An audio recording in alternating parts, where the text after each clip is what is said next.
प्रिय विद्यार्थियों नमस्कार। दीक्षा क्लासेस के इस भव्य डिजिटल मंच पर आप सभी का हार्दिक अभिनंदन और स्वागत। आज हम राजस्थान के भूगोल के अंतर्गत राजस्थान के प्राकृतिक विभागों में से एक विभाग मध्य की अरावली पर्वत श्रृंखला पर संक्षिप्त विवेचन करेंगे। आप लोग जानते हैं कि राजस्थान को 4 प्राकृतिक विभागों में बांटा गया है। पश्चिमोत्तर थार का मरुस्थल, मध्य की अरावली पर्वत श्रृंखला, उत्तरी पूर्वी उपजाऊ मैदान और दक्षिणी पूर्वी हड़ौद का पठार। तो आज की हमारी विषय वस्तु है मध्य की अरावली पर्वत श्रृंखला।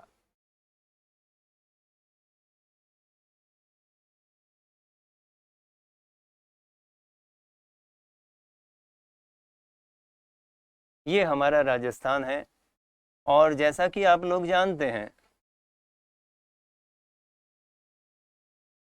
राज्य के दक्षिण पश्चिम से उत्तर पूर्व की ओर,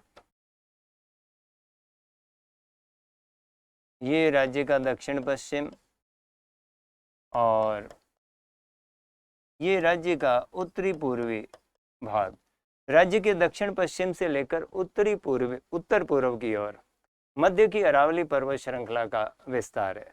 अरावली केवल राजस्थान में ही विस्तृत नहीं है, बल्कि गुजरात से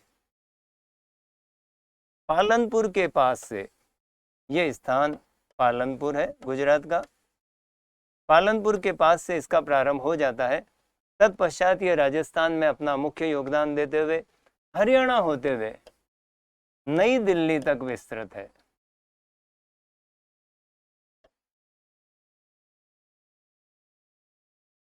इसकी कुल लंबाई पालनपुर से लेकर नई दिल्ली तक 692 किलोमीटर है।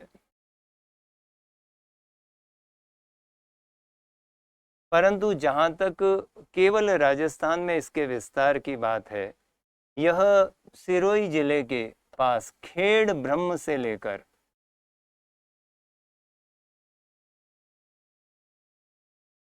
वैसे खेड़ ब्रह्म गुजरात में आया हुआ है, परंतु सिरोही और गुजरात की बॉर्डर का प्रदेश भी खेड़ ब्रह्म के नाम से जाना जाता है। खेड़ ब्रह्म से होते हुए झुंझुनू जिले के खेतड़ी तक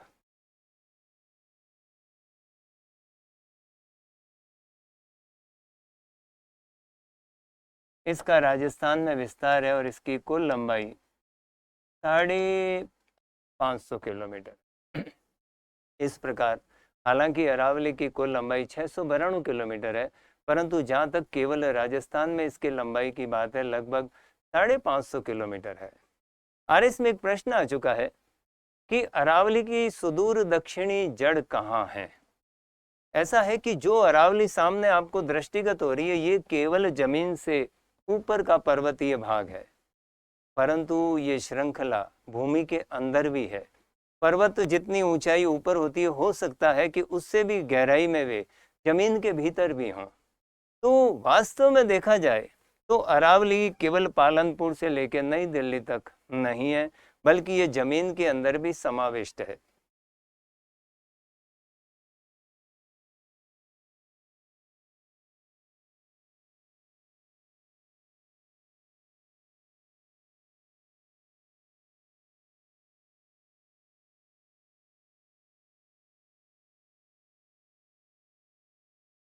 ये हमारा भारत है और ये अरावली पर्वत श्रृंखला दक्षिण पश्चिम से उत्तर पूर्व की ओर विस्तृत है। हम ये मान लेते हैं कि ये गुजरात का पालनपुर है और ये नई दिल्ली तक इसका विस्तार है 692 किलोमीटर्स में। परंतु पालनपुर से अरावली भूमिगत हो गई है और इसकी कुछ चोटियां अरब सागर में उठी हुई है और इन्हीं चोटियों को लक्षद्वीप के नाम से जाना जाता है। यानी अरावली की सुदूर दक्षिणी जड़ जो है वे लक्षद्वीप के रूप में है। तो हम यूं भी कह सकते हैं कि लक्षद्वीप जो है वास्तव में वे अरावली के ही समुद्र में ऊंचे उठे हुए भाग हैं। हाल ही के शोधों में यह भी सिद्ध हो चुका है कि अरावली वास्तव में केवल नई दिल्ली तक ही नहीं है, इसी प्रकार अरावली आगे भी जमीन के अंतर्गत आगे तक विस्तृत है और उत्तराखंड तक अरावली का विस्तार है, परंतु वो विस्तार नई दिल्ली से आगे जमीन के भीतर है। ऐसा माना जाता है कि यमुना नदी भी अरावली के ऊपर से होकर निकल रही है। ये गंगा, ये ब्रह्मपुत्र और ये यमुना नदी। वास्तव में देखा जाए तो जहां से यमुना निकल रही है वहां अरावली नहीं है, परंतु विद्वानों का ऐसा मानना है कि जहां यमुना निकल रही है उसके नीचे से अरावली का विस्तार है, क्योंकि अरावली विद्वानों के अनुसार उत्तराखंड से होते हुए लक्षद्वीप समूह तक विस्तृत है, परंतु इसका अधिकांश भाग भूमि के भीतर है। अब रही बात राजस्थान में 550 किलोमीटर और अरावली की कुल लंबाई जो दृश्यमान है 692 किलोमीटर, परंतु अरावली एक कंटिन्यूस सीरीज के रूप में नहीं है, बल्कि वो डिसकंटिन्यू है, वो एक विच्छिन्न श्रेणी है। अरावली जो है वो एक विच्छिन्न यानी डिसकंटिन्यूस सीरीज है। वास्तव में अरावली में 12 मुख्य अंतराल हैं, 12 मुख्य गैप्स हैं और इनकी कुल लंबाई 93 किलोमीटर है। यानी देखा जाए तो अरावली की वास्तविक लंबाई, इन गैप्स को मिटा दें 93 किलोमीटर को, तो वास्तव में लगभग 600 किलोमीटर की लंबाई में अरावली विस्तृत है। और इन गैप्स की कुल संख्या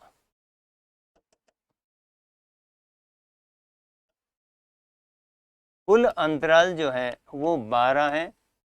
ध्यान रखना है कि ये पासेज नहीं है, पासेज यानी ये दर्रे नहीं है, बल्कि अरावली बीच बीच में से डिसकंटिन्यू है, वो विच्छिन्न है, बीच बीच में से टूटी हुई है कुछ कुछ किलोमीटर के हिस्से में।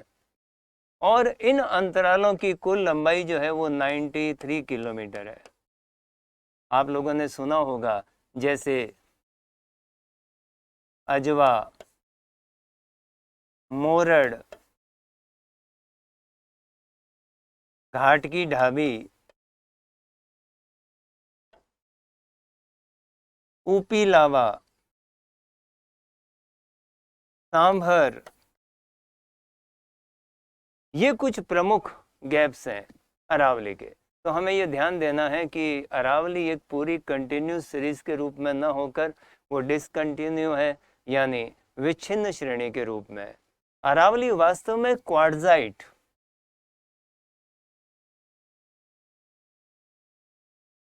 और ग्रेनाइट प्रकार की चट्टानों से बनी हुई है।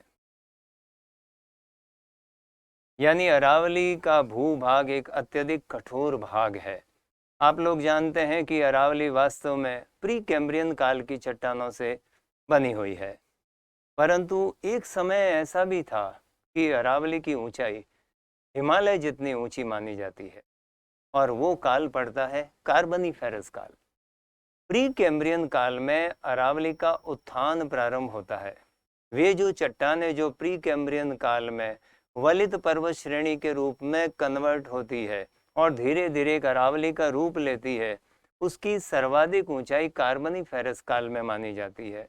और तब ये भी माना जाता है कि अरावली शायद उस समय हिमाच्छादित रही होगी, बर्फ से ढकी हुई रही होगी, क्योंकि अगर वर्तमान हिमालय की भांति अगर उसे ऊंचा माना जाए तो यहाँ पर भी बर्फ का जमना लाजिमी है। तो वास्तव में अरावली जो है इसकी सर्वाधिक ऊंचाई कार्बोनिफेरस काल की मानी जाती है, और तब यहाँ से हिम नदियों का उद्गम हुआ। और ऐसा माना जाता है कि जोधपुर जिले के जो बाप बोल्डर्स हैं वो उसी समय निर्मित हुए। तो अरावली एक डिसकंटिन्यू सीरीज के रूप में इस तरह से विस्तृत है। रही बात अरावली की सर्वोच्च चोटियों की, आप लोग भली भांति परिचित हैं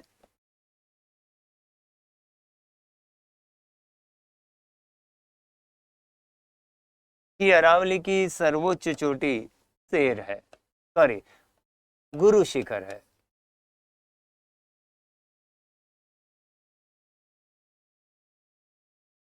और यह आबू पर्वत पर स्थित है, सिरोही जिले में।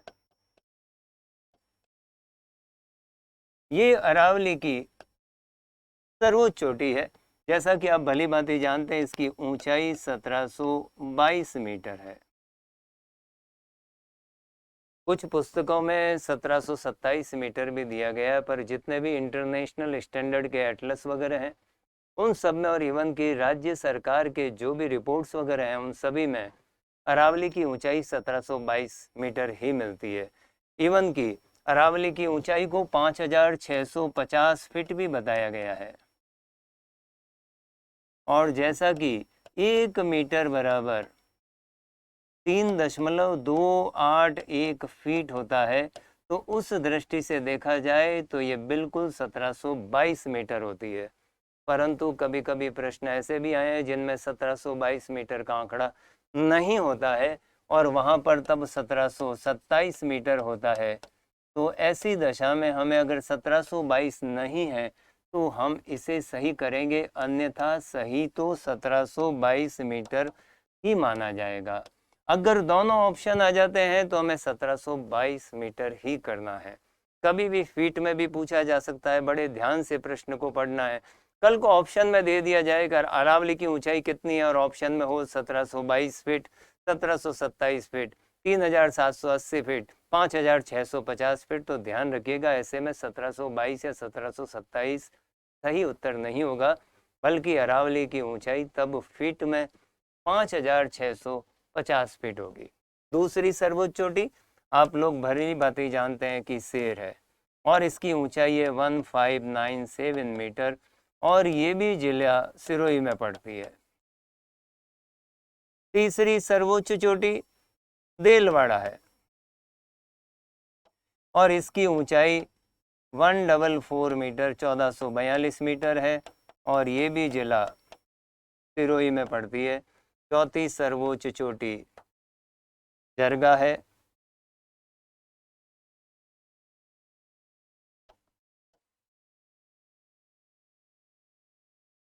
और जरगा की ऊंचाई 1431 मीटर है। ऊंचाई के क्रम में जब हम चोटियों को सजाते हैं तो उनमें चौथे नंबर पर पहली वो चोटी आ रही है जो सिरोही से बाहर की है और ये उदयपुर जिले में पड़ती है।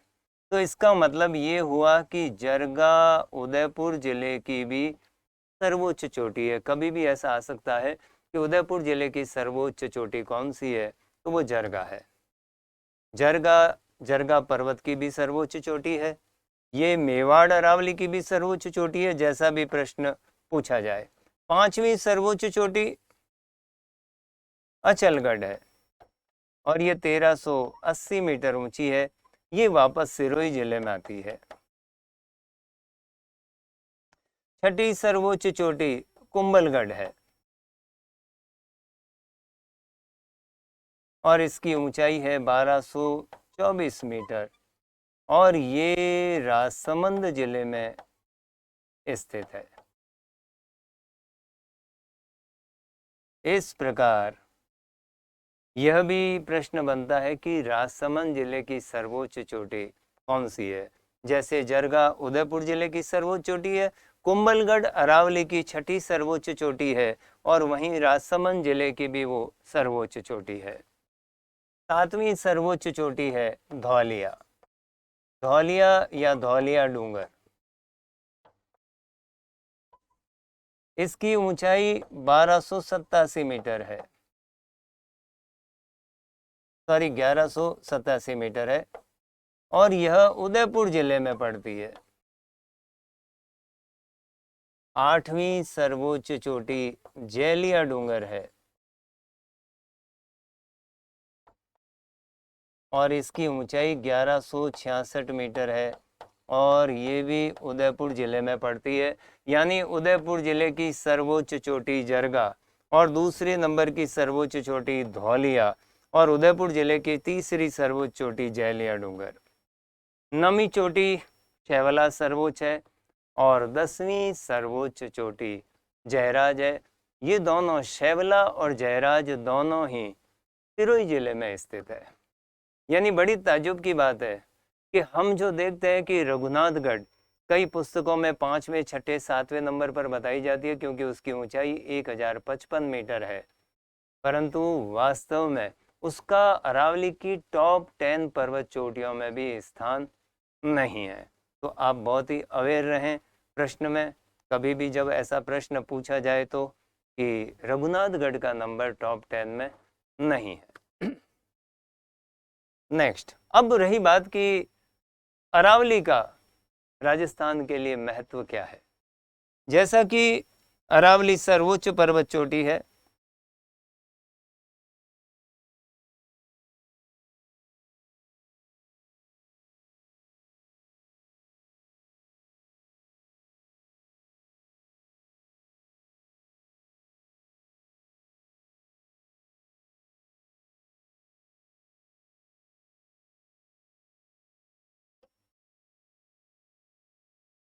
अरावली प्राचीनतम भूभाग है हमारा और ये गोंडवाना लैंड से निर्मित है।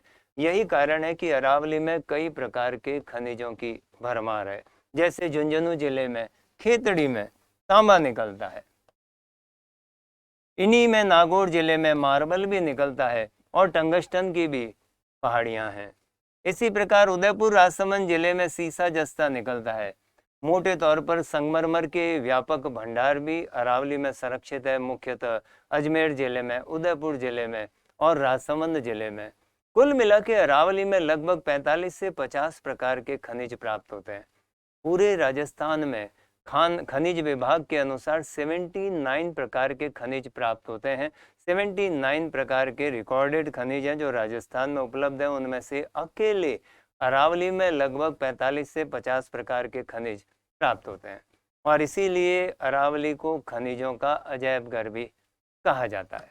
दूसरी मुख्य विशेषता, अरावली के एक तरफ हम पहले भी अध्ययन कर चुके हैं, ये पूरा का पूरा भाग पश्चिमोत्तर थार है, थार का मरुस्थल है और ये राज्य के लगभग 61% भूभाग पर विस्तृत है।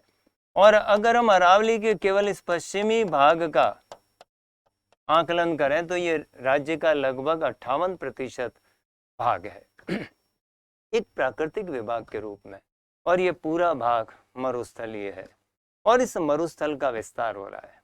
आप लोग भली भांति जानते हैं कि हमारा मरुस्थल जो है वो the great palaeo arctic Sahara desert का ही पूर्वी विस्तार माना जाता है। कैसे?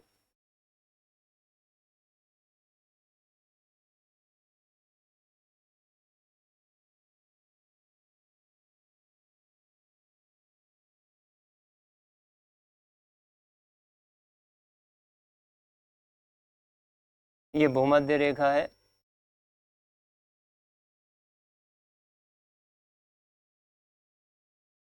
ये अफ्रीका महाद्वीप, ये अरबियन प्रायद्वीप और ये हमारा भारतीय उपमहाद्वीप। आप लोग भली भांति जानते हैं कि ये सहारा मरुस्थल आया हुआ है। अल्जीरिया, लीबिया, मिस्र और ये यहाँ पर अरब का रेगिस्तान है जिसे हम एम्प्टी क्वार्टर भी कहते हैं, रबल खली के नाम से भी जाना जाता है। और ये यहाँ पर पाकिस्तान आया हुआ है और ये हमारा राजस्थान, और यहाँ आई हुई है अरावली पर्वत श्रेणी। ये पूरा का पूरा मरुस्थल एक ही मरुस्थल है और इसे ही कहा जाता है द ग्रेट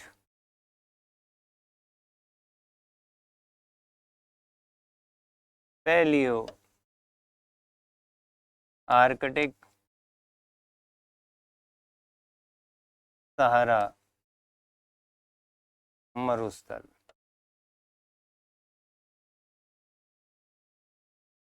तो इसका विस्तार अगर हम यहाँ देखें, जैसा कि इस चित्र से भी स्पष्ट है कि इसका विस्तार इस दिशा में हो रहा है और ये दिशा क्या पड़ती है?